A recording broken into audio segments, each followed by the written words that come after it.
নমস্কার, আমি সুভদ্র। মাঝে মধ্যে আসি, আবার এলাম কিছু কথা নিয়ে। সাম্প্রতিককালের একটা বিষয় নিশ্চয়ই আপনারা লক্ষ্য করেছেন। মিঠুন চক্রবর্তী, বাংলার বাংলা না সারা ভারতবর্ষের মহানায়ক। বর্তমান তিনি বিজেপির একজন কার্যকর্তা। মিঠুন চক্রবর্তীর একটা কথা নিয়ে যেভাবে বিভিন্ন থানায় তার বিরুদ্ধে এফআইআর হয়েছে, কেস করা হয়েছে, তার কথার পরিপ্রেক্ষিতে অনেকের গাত্রদাহ শুরু হয়েছে। কথাটা নিয়ে হয়েছে, কথার পরিপ্রেক্ষিতটা নিয়ে কিন্তু কিছু হয়নি। এটা চিরাচরিত প্রথা। এটা নিয়ে অনেকে বলছেন সরকার এ করছে সে করছে, এটা আমি এতে কোনো দোষ দেখি না। তার কারণ হচ্ছে মিঠুন চক্রবর্তী যেটা বলেছেন সেটা দুধেল গাইদের বিরুদ্ধে বলেছেন। মাননীয়ার এক এমএলএ, দুধেল গাই এমএলএ, যিনি কিছুদিন আগে ভাগীরথীর গঙ্গায় 2 ঘন্টা সময় পেলে সংখ্যাগরিষ্ঠ লঘিষ্ঠ ভিত্তিতে তার দাপটের সাথে তিনি হিন্দুদেরকে কুপিয়ে জলে ভাসিয়ে দেওয়ার ঘোষণা করেছিলেন। স্রেফ 2 ঘন্টা সময় তিনি চেয়েছিলেন। কাজে পরিপ্রেক্ষিতটা কোনো ব্যাপার না, পরিপ্রেক্ষিতটা চিরাচরিত, পরিপ্রেক্ষিতটা মাননীয়ার মুখের ভাষা, পরিপ্রেক্ষিতটা বর্তমান পশ্চিমবঙ্গের একমাত্র লক্ষ্য উদ্দেশ্য। এটা বললে আবার অনেকে গাত্রদাহ শুরু হয়ে যাবে, যেমন সেলিম ভাইয়ের শুরু হয়েছে। মানে উনিও বলছেন ইনিও বলছেন। এতদিন সেলিম ভাইকে কোনো কথা বলতে দেখিনি, তার কারণ হচ্ছে তারা সেকুলার, এবং সেলিম ভাইয়ের সমদর্শী সমমর্মী বামপন্থী যারা রয়েছেন তাদের কাছে এটা নিয়ে কোনো কথা বলতে শুনিনি। যখন মুর্শিদাবাদের সেই এমএলএ কথাটা বলেছিলেন, তাই নিয়ে সেরকম কথা আমার কানে আসেনি বা বলেননি। তাই নিয়ে না রাজ্য সরকারের কোনো প্রতিক্রিয়া ছিল, না বামপন্থীদের কোনো প্রতিক্রিয়া ছিল। প্রতিক্রিয়াটা কখন হলো? প্রতিক্রিয়াটা যখন হলো, যখন অ্যাকচুয়ালি ক্রিয়ার প্রতিক্রিয়া মিঠুন চক্রবর্তী কথাটা বললেন, তখন তার নামে এফআইআর হলো, থানায় ডায়েরি হলো। এটা চিরাচরিত অভ্যাস, চিরাচরিত প্রথা। এটা নিয়ে আপনিও করতে পারেন। আপনি করতে পারেন, কিভাবে করতে পারেন না, আপনি যে কোনো একটা কাঁচা হাতের লেখা হোক আর যাই হোক নিয়ে আপনার থানা যেতে হবে না।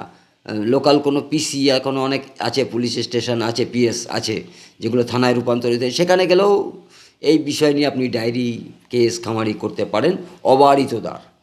এবং তাতে করে সরকার পক্ষ সুবিধা পেয়েছেন এই কারণে যে মানে তাদের ইনস্ট্রাকশন দেওয়া আছে, অর্থাৎ বিরোধী কারোর পক্ষে যদি কোনো কেস ডায়েরি নিতে হয় বা আসে, যাচাই করার দরকার নেই, সঙ্গে সঙ্গে সেটা নিয়ে নেওয়া হবে।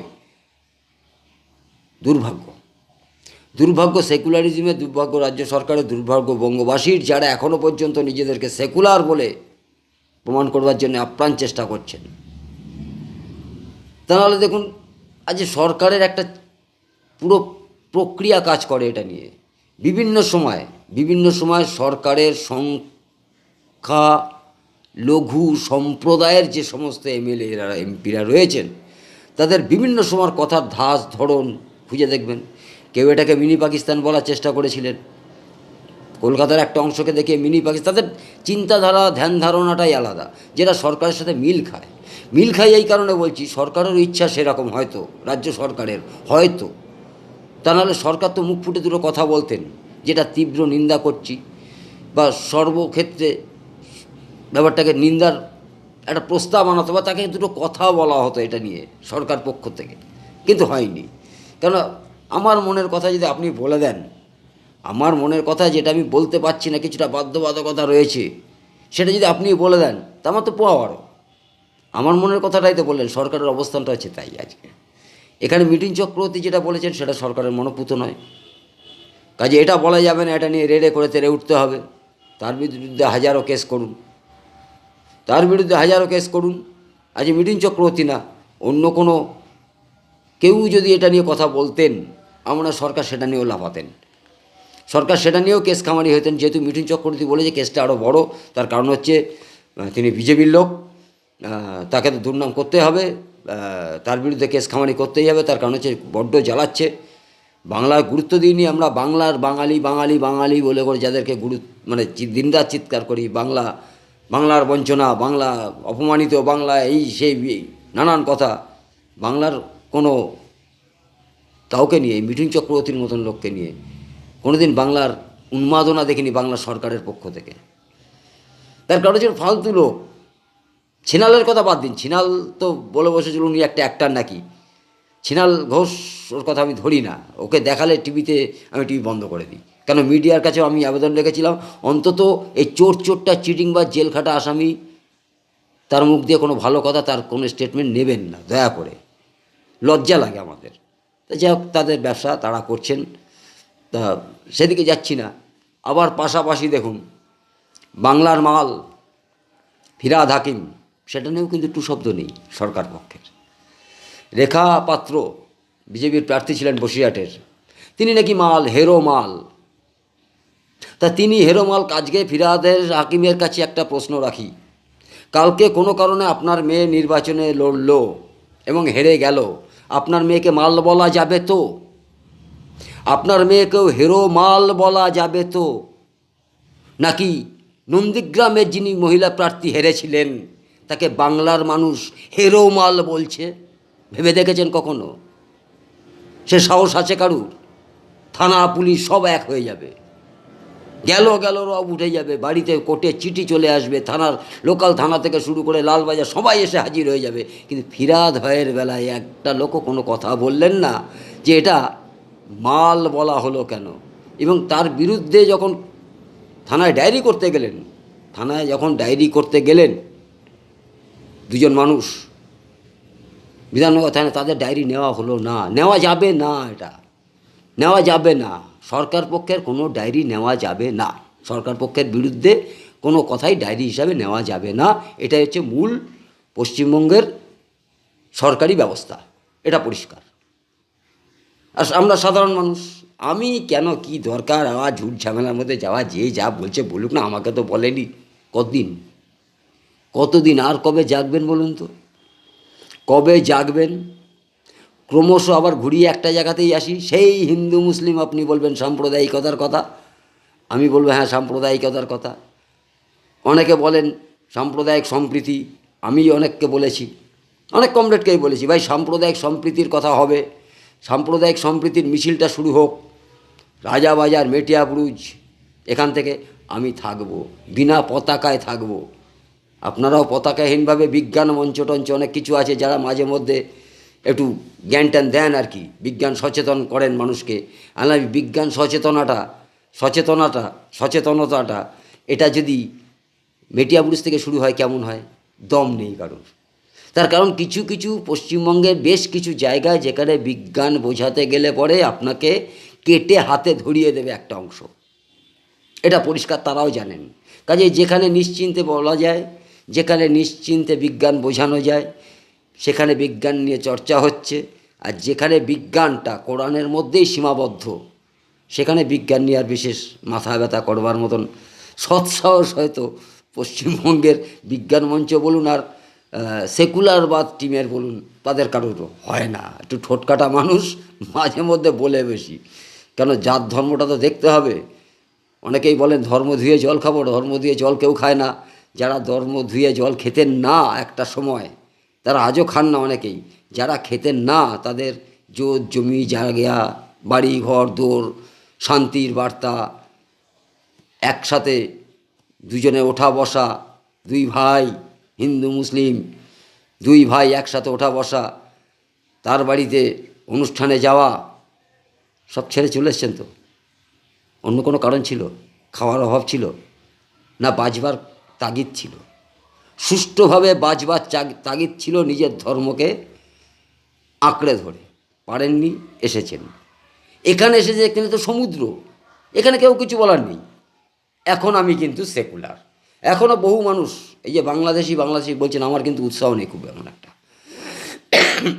আমার কিন্তু খুব এমন একটা উৎসাহ নেই। যদি বাংলাদেশিরা প্রকৃত হিন্দুত্বর টানে ভারতবর্ষে এসে থাকে, তাদের মধ্যে যদি হিন্দুত্ব ভাবটা থেকে থাকে, তাহলে পশ্চিমবঙ্গ এভাবে দুধেল গাইদের বাড়বাড়ন্ত হয় না, তাদের সমর্থকদের বাড়বাড়ন্ত হয় না, হতে পারে না। কাজে যখন আমি বেঁচে গেলাম তখন আবার সেই তাদের টান, ওখানে এই ছিল সেই ছিল। কেন এসেছিলেন কেউ বলতে পারেননি, কেউ না।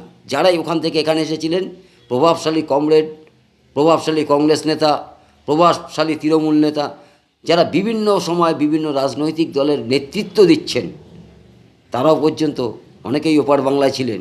কেন এসেছেন জিজ্ঞেস করবেন, শখে তো আসেননি। কিন্তু সেখানে এখনকার নীতিটা ওখানে প্রয়োগ করতে পারেননি, তাই এখনও ভয় আছে, ভয় পাচ্ছেন না ওখানকার কথা বলতে। এখনও আপনাদের মনে ভয় আছে, কিন্তু এটা ভয় নেই যে কালকে বাংলা ছেড়ে যাব কোথায়, এর বিহিতটা কীভাবে হবে। ভোট আসবে, সরকার থাকবে। আগের ভিডিওতে বলেছি কেন সরকার থাকবে, তার কারণ আপনি, আমি, আমরা যারা সকলে নিজেদেরকে হিন্দু, হিন্দু আপনি মানুন না মানুন হিন্দু, তারা তো বিভিন্নভাবে বিভক্ত না। কেউ সিপিএম হিন্দু, কেউ তৃণমূল হিন্দু, কেউ বিজেপি হিন্দু, কেউ কংগ্রেস হিন্দু। এখানে চতুর্ভাগ আছে। আমাদের পার্টিটা আগে থাকবে, ধর্মটা পরে থাকবে। আর অন্য সম্প্রদায়ের ক্ষেত্রে দেখুন, আজকে একটা খুব মারাত্মক প্রশ্ন করি প্রত্যেকটা মানুষের কাছে, এটা একদম যদি সম্ভব হয় ভেবে দেখবেন, উত্তর দেবেন, কমেন্টস করবেন, ভালো লাগবে। সেটা হচ্ছে, ধরুন আজকে পশ্চিমবঙ্গে 294টা আসন, 147টা সিট পেলে, 148টা সিট পেলে একটা সরকার গঠন হয়। কোনো কারণে 148টা সিট পশ্চিমবঙ্গের বর্তমান সংখ্যালঘু সম্প্রদায়ের মানুষরা নির্বাচিত হলেন। 148টা সিটে পশ্চিমবঙ্গের সংখ্যালঘু সম্প্রদায়ের মানুষেরা প্রতিনিধিত্ব করতে গেলেন জনগণের নির্বাচনে, নির্বাচিত প্রতিনিধি হিসাবে। এই 148 জনের মধ্যে ধরেই নিন 100 জন তৃণমূল কংগ্রেসের আছে, 40 জন সিপিএম বা কংগ্রেসের আছে, 2 জন হয়তো বিজেপির আছে, 148টা মিলিয়ে মিলিয়ে আছে। খুব ভেবে বলবেন তো, সেদিনকে দাঁড়িয়ে পশ্চিমবঙ্গের মুখ্যমন্ত্রী মমতা ব্যানার্জি হতে পারবেন না, বিজেপির কোনো কেন্দ্রীয় নেতৃত্ব বা রাজ্য নেতৃত্ব হতে পারবে না, সেলিম নয়, নাকি সুজন চক্রবর্তীরা হতে পারবেন না। সেদিনকে কিন্তু আমরা জিতেছি পশ্চিমবঙ্গের ভোট, আমাদের এতদিনের উদ্দেশ্য সফল। 148টা সিট আমাদের, অর্থাৎ আমাদেরই প্রতিনিধিত্ব করতে দিতে হবে পশ্চিমবঙ্গের মুখ্যমন্ত্রী হিসাবে, যেটা হবে পশ্চিমবঙ্গের গণতন্ত্রের শেষ দিন, হিন্দু সম্প্রদায়ের শেষ দিন। ভাবতে থাকুন, ভাবুন আমরা সেকুলারগিরি কতদিন দেখাবো। আর এই সেকুলারের পক্ষে, সেকুলারের মুখোশ পরে যিনি বলতে পারেন 30%দের তো আমি ছাড়া দেখার কেউ নেই, তাদের দেখবে কে, তাকেই বা আমরা কতদিন ঠেকিয়ে রাখবো, বাঁচিয়ে রাখবো নিজেদের অস্তিত্ব বিলোপ করবার জন্যে। ভেবে দেখবেন, থাকবেন, আবার কথা হবে। নমস্কার।